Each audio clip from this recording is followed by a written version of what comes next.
سب سے پہلے انسان حضرت آدم علیہ السلام تھے۔ انسان کی نسل حضرت آدم علیہ السلام سے چلی اور تمام انسان حضرت آدم علیہ السلام کی اولاد ہے۔ اللہ تعالیٰ نے حضرت آدم علیہ السلام کو پیدا کرنے کے لیے ارادہ ظاہر کیا اور فرشتوں سے کہا، میں زمین پر اپنا خلیفہ بنانے والا ہوں۔ اس پر فرشتوں نے اعتراض کیا اور کہا، کیا آپ زمین پر انسان کو پیدا کرنے والے ہیں؟ انسان تو زمین پر فساد برپا کرے گا اور خون بہائے گا۔ ہم تو تیری پاکی بیان کرتے ہیں اور تیرا شکر بجا لاتے ہیں۔ کیا ہم عبادت کے لیے کافی نہیں ہیں؟ اللہ نے فرمایا، جو میں جانتا ہوں وہ تم نہیں جانتے۔ پھر اللہ نے خود اپنے ہاتھوں سے حضرت آدم علیہ السلام کا پتلا بنایا، پھر اسے سنوارا اور اسے مناسب شکل دی۔ اس کے جسم کا ہر حصہ خوبصورتی کے ساتھ بنایا۔ پھر اس مٹی کے پتلے میں اللہ نے اپنی روح پھونکی۔ پھر اللہ نے فرشتوں سے پوچھا کہ چیزوں کے نام بتاؤ اگر تم سچے ہو۔ فرشتوں نے جواب دیا، ہم نہیں جانتے، سب سے زیادہ تو آپ جاننے والے ہیں۔ ہم کو تو بس اتنا ہی علم ہے جو آپ نے ہم کو سکھایا ہے۔ آپ بڑے علم اور برکت والے ہیں۔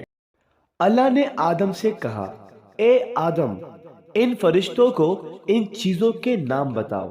اللہ نے آدم کو تمام چیزوں کے نام بتا دیے تو آدم کے علم میں تمام باتیں آ گئی۔ آدم نے ان چیزوں کے نام بتا دیے تو اللہ نے فرشتوں سے کہا، کیا میں تم سے نہ کہتا تھا کہ میں آسمانوں اور زمینوں کے اندر کی سب پوشیدہ باتوں کو جانتا ہوں، اور جو کچھ تم ظاہر کرتے ہو اور چھپاتے ہو سب کا علم رکھتا ہوں۔ اللہ تعالیٰ نے فرشتوں سے کہا کہ آدم کو سجدہ کرو۔ تمام فرشتوں نے آدم کو سجدہ کیا، لیکن ابلیس نے سجدہ کرنے سے انکار کر دیا۔ غرور کرنے والوں میں سے تھا۔ تجھے کس چیز سے سجدہ کرنے سے روکا جبکہ میں نے تجھے حکم دیا تھا؟ اللہ نے پوچھا۔ ابلیس نے کہا کہ آپ نے انسان کو مٹی سے بنایا اور مجھے آگ سے پیدا کیا۔ ابلیس کے معنی مایوس اور نا امید ہونا اس لیے کہا گیا کہ جو شخص اللہ سے نا امید ہوتا ہے وہ ابلیس کے تابع ہوتا ہے۔ جو لوگ ابلیس اور شیطان کے بہکاوے میں آ جاتے ہیں وہ پست ہمت ہوتے ہیں۔ جو فرائض ان کے ذمے ہوتے ہیں وہ ادا نہیں کرتے اور ذلیل و خوار ہوتے ہیں۔ جب ابلیس نے سجدہ کرنے سے انکار کیا تو اللہ نے فرمایا، تو آسمان سے اتر، تو نے تکبر کیا اور تو ابلیس نے کہا کہ مجھے قیامت کے دن تک مہلت دیجیے۔ اس پر اللہ نے فرمایا، تجھے مہلت دی گئی۔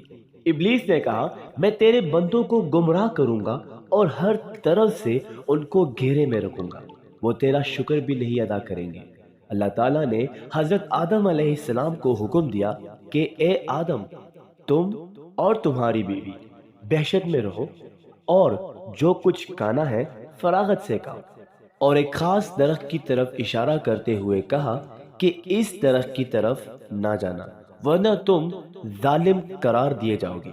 چنانچہ آدم اور حضرت بی بی حوا آرام سے رہنے لگے تو شیطان نے دونوں کے دلوں میں وسوسہ ڈالا کہ تمہارے رب نے تم دونوں کو اس درخت کے قریب جانے سے اس لیے منع فرمایا کہ کہیں ایسا نہ ہو کہ تم ہمیشہ ہمیشہ کے لیے زندہ رہنے لگو۔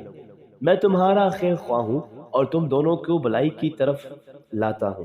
شیطان کے فریب میں آ کر حضرت آدم اور حوا نے درخت کا پھل چکھا تو دونوں بہشتی لباس سے محروم ہو گئے۔ ان کے جسم سے بہشت کا لباس اتر گیا۔ دونوں اپنے اوپر جنت کے پتے جوڑ جوڑ کر رکھنے لگے۔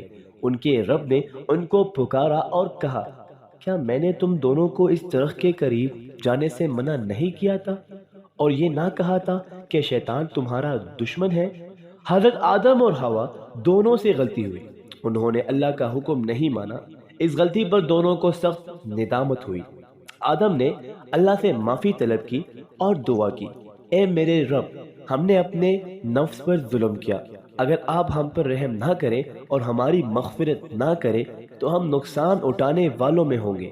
آدم اور حوا کو زمین پر اتار دیا اور کہا، کہ تم ایک دوسرے کے دشمن رہو گے اور ایک خاص وقت تک تم دونوں کو زمین پر رہنا ہے۔ میری طرف سے کوئی ہدایت آئے تو جو شخص اس ہدایت کو مانے گا نہ انہیں کسی بات کا اندیشہ ہوگا نہ کوئی غم۔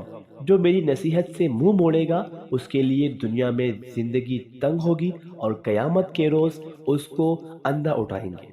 جب حضرت آدم علیہ السلام آسمان سے اتر کر زمین پر آئے تو وہ فرشتوں کی پاکیزہ باتیں سننے سے محروم ہو گئے، اس لیے دل اداس رہنے لگا۔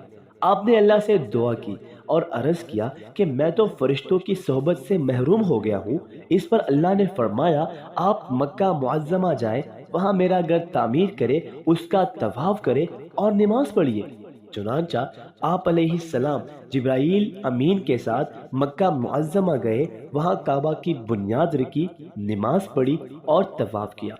حضرت آدم علیہ السلام کے واقعے سے ہمیں سبق ملتا ہے کہ جس کام کو اللہ نے کرنے سے منع فرمایا ہے وہ نہ کرے، جو کام کرنے کا حکم دیا ہے وہی کرے۔ یہی عبادت ہے، عبادت نیکی ہے، نیکی عبادت ہے۔